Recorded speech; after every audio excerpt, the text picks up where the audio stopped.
For all the buzz and political intrigue, North Korea's participation at next month's Winter Olympics in Pyeongchang will live up to the old saying, "It's the taking part that counts." Their representation at the Games is still to be confirmed, but may be limited to two figure skaters. Perhaps surprisingly, there are sports North Korea is pretty good at and in some cases even dominates. Take the Summer Olympics. They have won far more medals than bigger countries like India and Nigeria, 54 in total. Most of their Olympic glory has come in weightlifting, and their athletes hold 3 world and 2 Olympic records. At the last Summer Games in Rio de Janeiro in 2016, they won 7 medals, including 2 golds, putting them about halfway up the table. North Korea's women's football team is ranked 11th in the world by FIFA. And although they were surprisingly knocked out of qualifying for the 2019 World Cup, they won the East Asia Football Federation Championship in December last year. That success followed winning the Under-20s World Cup in 2016. The team's reputation had taken a hit in 2011 after 5 players tested positive for banned substances. While the men's football team has only taken part in 2 World Cups, and is ranked a lowly 126th, they are fondly remembered for a good performance at the 1966 finals in England, reaching the quarter-finals.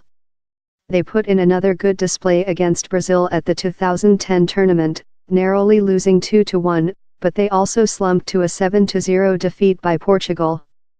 In their most recent fixture, North Korea drew 1-1 with China, under the stewardship of their Norwegian manager Jorn Andersen.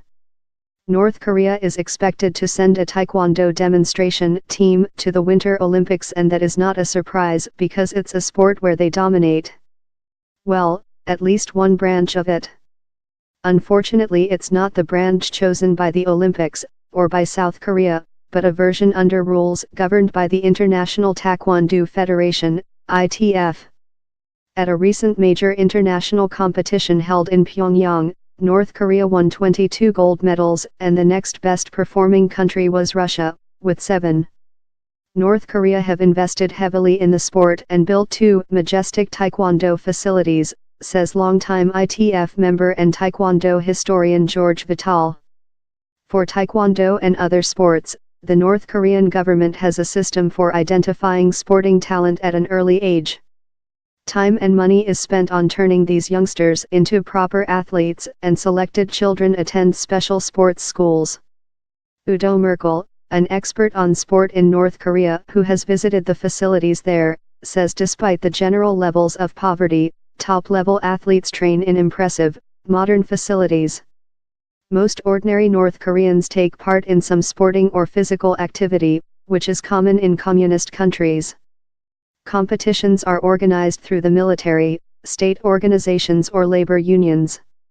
In the 1980s, the central government launched public campaigns to train people in defense and combat sports like boxing, taekwondo, and rifle marksmanship. The regime thrives, says Michael Madden, founder of the website NK Leadership Watch, when it keeps the population busy with organized activity. What do you want Newsbay Reality Check to investigate? Get in touch. Read more from Reality Check.